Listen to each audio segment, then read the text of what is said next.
Now, I've mentioned middle power a few times now. You probably have an idea of what that means, but let me provide a definition. At the end of World War II, Canada emerged as a middle power, i.e. countries that are defined by their moderate military and economic resources compared with major powers, such as the permanent members of the UN Security Council, but with the potential to wield considerable political influence. There are a few ways to define it. In this map, this paper used two criteria: a country's Freedom House Index score as a measure of its democratic development and ability to influence others based on global norms in the rules-based order, and its UN Development Program contributions as a measure of its economic strength and ability to assert itself through its wealth. Middle powers achieve such impact by forming alliances, promoting shared norms, working cooperatively through multilateral channels, and engaging in diplomatic solutions.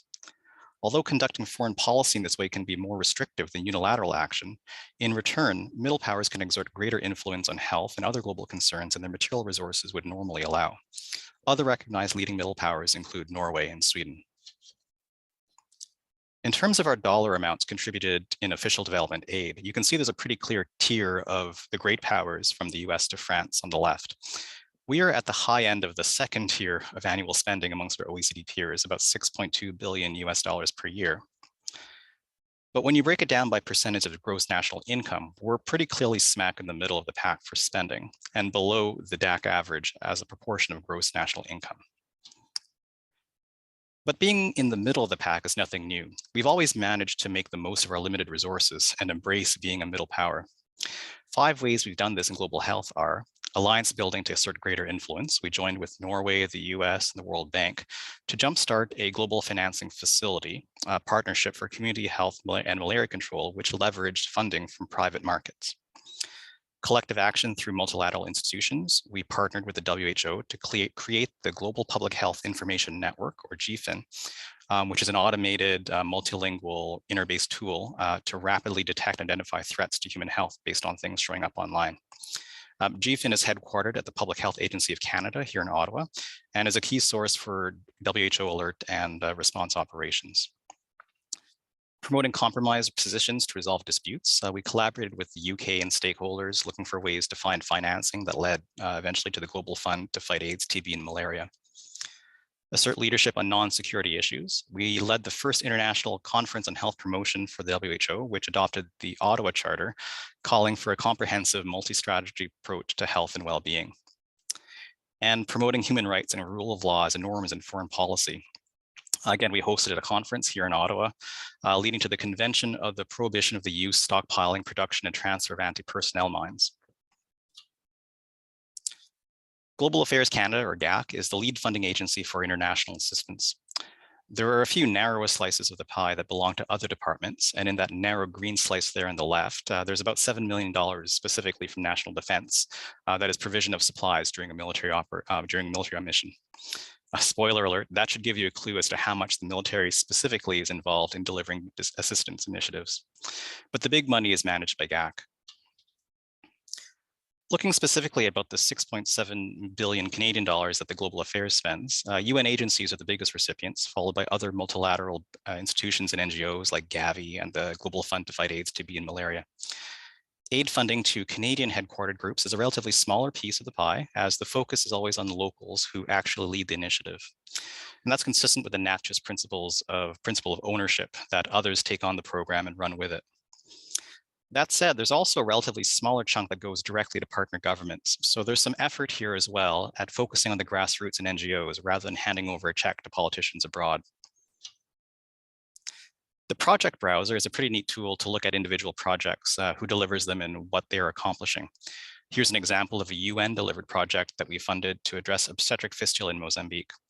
You can see that the program was not just about going and doing the repairs, but also initiating a certified training program and delivering prevention, sensitization, social reintegration packages, and a monitoring system. So that checks off a few of the NATCH's principles like capacity building to strengthen local institutions, assessment and results to develop systems to track progress, and sustainability to focus on existing national level facilities that are most likely to endure. Here's the latest spending data. I've converted here to US dollars for clarity, about $6.2 billion overall. In 2021, you can see some of the GH-related domains covered here: $79 million for WASH, $950 million for humanitarian assistance, $360 million for population programs and reproductive health, which was the key signature piece for national policy under the current government. But of course, with the pandemic, we've doubled down on health more generally in the past year. In 2021, we had twice as much spending on health initiatives than usual, mainly due to COVID vaccine support for recipient countries, as excess vaccines and supplies, both as a part of our commitment to global health, but also as a matter of equity, as we of course had taken care of ourselves first. We weren't necessarily the first out of the gate in getting vaccines to our people. The UK and the US had more people vaccinated than we did earlier on, though we did of course have a bit less risk overall. But in the end, we did eat up a lot of the global contracted supply early on, enough for 9 doses for every Canadian. Traditionally, Canadian aid has been provided through multilateral means like UN organizations. But increasingly, the focus is bilateral. It gives us more flexibility, and it's better able to carry the national brand through direct connections with host nation governments and NGOs. As an example, after the 2010 earthquake in Haiti, it was at the top of our list for several years. And given the large Haitian diaspora here in Canada, there was also some political basis for this. But as time goes on and the situation is shown to be less amenable to change, it really has fallen down the priority list. The main focus of ODA here is on long-term development, shown here in blue. The size of each circle gives you a sense of how much was given to each country. But over time, humanitarian aid takes up an increasing amount. You can see the big bubble there for Haiti after the earthquake, for example. We're not immune to the trend towards instant gratification and immediate results, after all. So I hope this gives a broad overview of how much we're spending and where it's going. Now that you know all that, I'd like to loop back to the intro comments about how domestic politics plays into this. So I put this article from The Lancet as you're reading for this module because it's a pretty good overview of what Canada has done as a country in global health and in foreign development more generally. But I also chose it because I think it illustrates a common misconception that can actually put sustainable global health and enduring development in jeopardy. It seems to toe this partisan line that foreign aid generally and global health in particular is a exclusively liberal or progressive force, in contrast to conservative approaches that tie development to economic self-interest. In the same issue of The Lancet, there was even a piece by our own Prime Minister with the same theme that since his election, Canada is back. So maybe it's not surprised that that article was so keen to highlight its changes in policy. Of course, we as military members are fundamentally nonpartisan and apolitical, so I think it's worth digging into this a bit. Like anything that gets polarized, global health efforts can become deprioritized, out of hand, and derailed just because the government changes over. So I'd like to use the Canadian experience as an example of how focusing on fundamental values and our national identity on being nice and helpful can hopefully lead to enduring and reliable policy. The foundational law here that governs the vast majority of Canadian international aid is the Official Development Assistance Accountability Act. It was passed in 2008 under Prime Minister Stephen Harper, who was a conservative. But you can see here that it legally enshrines our assistance abroad to have a central focus on poverty reduction, consistent with Canadian values, foreign policy, sustainable development, and democracy promotion, and that promotes international human rights standards. It also defines Canadian values as global citizenship, equity, and environmental sustainability, and requires that assistance contributes to poverty reduction and takes into account the perspectives of the poor and is consistent with human rights standards. Again, this was a law that was passed by a conservative government and continues to be enforced today with our current liberal government 14 years later. Stable global aid approaches, regardless of who is in power, are a good thing and should be expected as Canadians generally broadly value spending on international development. In the survey from a few years ago, most Canadians, about 75%, felt that spending on international development is about right, or that we could even spend even more. We do really want to help. That said, it was about split 50-50 as to whether we should match our peers who spend more or not. So again, we've embraced being a middle power and taking our middle responsibility. We also identify health as the area where we can have most meaningful impact in terms of actual aid. Here are a series of few international aid issues laid out by, on the horizontal axis, the percentage of Canadians who think the issue is getting worse. And on the vertical axis, the percentage who think aid can actually make a difference. You can see we're relatively pessimistic that aid can make a difference in human rights issues, about 30%, but that aid could help in healthcare and disease control, over 50%. Of course, the top is a disaster relief, which is generally an easier case to make as immediate benefit and instant gratification. We also identify health as the area where Canada specifically can have meaningful impact. Here, the vertical axis is the same as before, the percentage who think Canada aid can make a difference. But on the horizontal axis, the percentage who think Canada specifically should lead.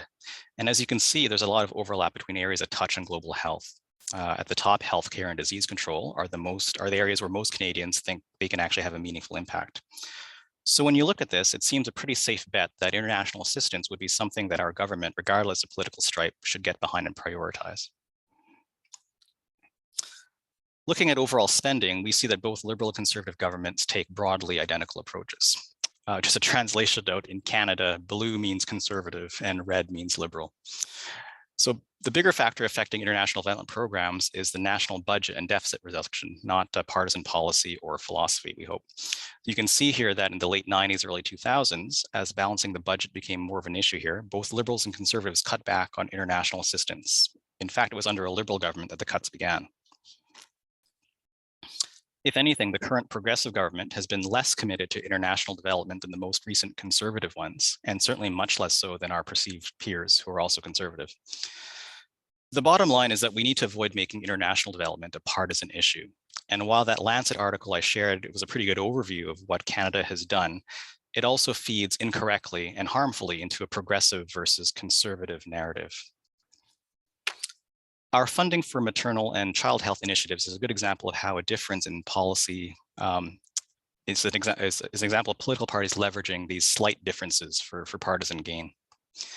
The Muskoka Initiative Consortium was launched by our former Conservative government and provided $7.3 billion over the course of the initiative towards improving maternal health and nutrition, reducing child mortality, and combating HIV, AIDS, malaria, and other diseases. It was supported by the international community as part of the UN Millennium Development Goals. Yet it was still criticized by some for not specifically adding focus on safe and legal abortion and cutting out this aspect of gender equality and empowering women. Every year, 3 million girls around the world between 15 and 19 undergo unsafe abortions, with 47,000 maternal deaths per year. So under the Liberal government, this became part of their signature feminist foreign international assistance policy, with specific mention of safe and legal abortion as the core of Canadian foreign policy. That said, a department review found the previous program was effective, and the specific effort on adding safe and legal abortion was only a very narrow part of the additional program since the change in policy. The focus on safe and legal abortion in countries where access is legally limited means that there's relatively thin space for action in any case. Generally, we can work on improving the quality of healthcare services and infrastructure overall, regardless of what services are delivered there. Mozambique is really the only example where legal abortion access was expanded in 2014. So because otherwise so little has changed between the Conservative and the Liberal policies, it's fairly suspicious that the overt policy focus on abortion is actually aimed towards a domestic audience. So much of what Canada is doing now is a repackaging and rebranding of what we've been doing all along. It's selling the Liberal brand as being feminist. The risk is that if political parties do use enduring programs like global health as part of selling their own brand, they might actually become targets in rebranding when governments change party hands. So far, fortunately, the bottom line good news on the whole is that the International Development Program retains the same in terms of both priorities and their funding under either government. And that makes good sense. It all still has to follow the Official Development Assistance Accountability Act I mentioned earlier. In spite of their rhetorical differences, successive governments actually show great continuity in their aid programs, regardless of who's in power. So we are still doing the same things to address the same MDGs, or now called the Sustainable Development Goals, albeit with a gendered lens. You can see at the top how the shift in spending over time is targeting efforts that are more gender specific. This is helping to address the global gaps left when programming is not explicitly gendered and women are left out. For example, towards SDG 2 nutrition and SDG 3 health, women are prone to nutritional deficiencies, especially when they're pregnant, breastfeeding, or experiencing their adolescent growth spurt. And gender-based discrimination in some societies mean that women and girls eat least and eat last. As a result, women are twice as likely to suffer malnutrition as men and boys are. Poor nutrition amongst pregnant women accounts for 800,000 newborn deaths annually. So special attention to maternal health and nutrition saved lives of the women as well as their family. So ultimately, the focus goes back to the Canadian brand of wanting to help and lead in our own way. And as long as that doesn't get too associated with one particular political party's brand, it should hopefully endure, no matter who is in power. So for convenience, here's a slide with some bottom line key points we just discussed.